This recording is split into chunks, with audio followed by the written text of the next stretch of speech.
പോവാണ്. ഇപ്പൊ അച്ചുകുട്ടിയാണ് തൊടേണ്ടത്. അച്ചുകുട്ടി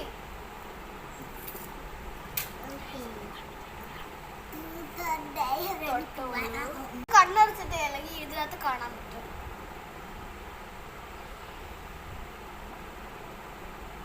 ഓക്കെ, കണ്ണുറന്ന് നോക്കിക്കോളി. ഏതടുത്തത് ചിരിക്കണ്ട, ഇതൊക്കെ പണി വരുന്നുണ്ട്. ഓൾറെഡി റെഡിയാണ് ഗൈസ് പണി. തിന്നടി, നീ തിന്നോ, ഇത് തിന്നണം. എക്സ്പ്രഷൻ കണ്ടില്ലേ? നമുക്ക് നോക്കാം. എക്സ്പ്രഷൻ ഇല്ലാതെ തിന്നണം.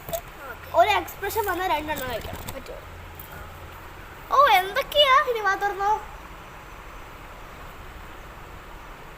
തുപ്പണേ തുപ്പാട്ടോ.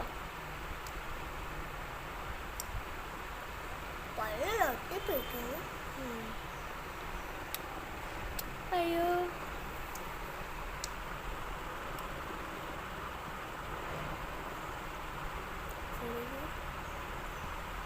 എക്സ്പ്രസ് കിട്ടോ? എക്സ്പ്രസ് കിട്ടോ? എനിക്ക് എക്സ്പ്രഷൻ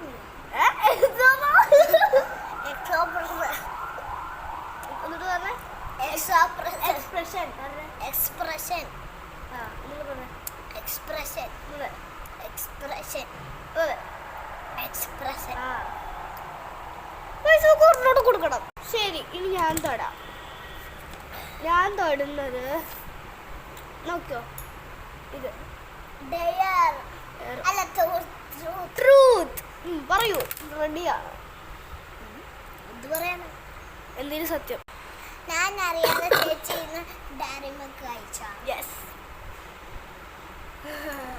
എനിക്ക് സത്യം മാത്രമേ പറയാൻ പാടുള്ളൂ. സത്യം പറഞ്ഞു ഇങ്ങനുണ്ട്. ഇനി അച്ചുകുട്ടി വേഗം തൊടൂ, വേണ്ടു വേണ്ടു വേണ്ടു വേണ്ടു. തൊട്ടോളൂ തൊട്ടോളൂ. കണ്ണടച്ചോളൂ. കണ്ണടയ്ക്ക്.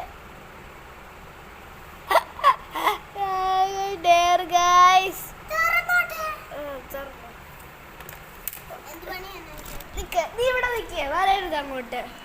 അച്ചു വരല്ലേ. ഉപ്പിട്ട പക്ഷെ അത് കറക്റ്റ് മധുരം പോലെ വരുമെന്ന് എനിക്കറിയാം. കുറച്ച് മധുരം ഉള്ളതാണ് ഗൈസ്. അതിൻ്റെ ബാക്കിയുള്ളതാണ് ഈ കാണുന്നത്. നമുക്ക് കുരുവൊക്കെ കൊണ്ട് കൊടുക്കാം ഗൈസ്. ഞാൻ എപ്പോഴും യൂസ് ചെയ്യുന്ന ഒരേ ഒരു കത്തിയാണ് ഗൈസ്. ഇതാണെങ്കിൽ കുരുവൊക്കെ മാറ്റിയിട്ട്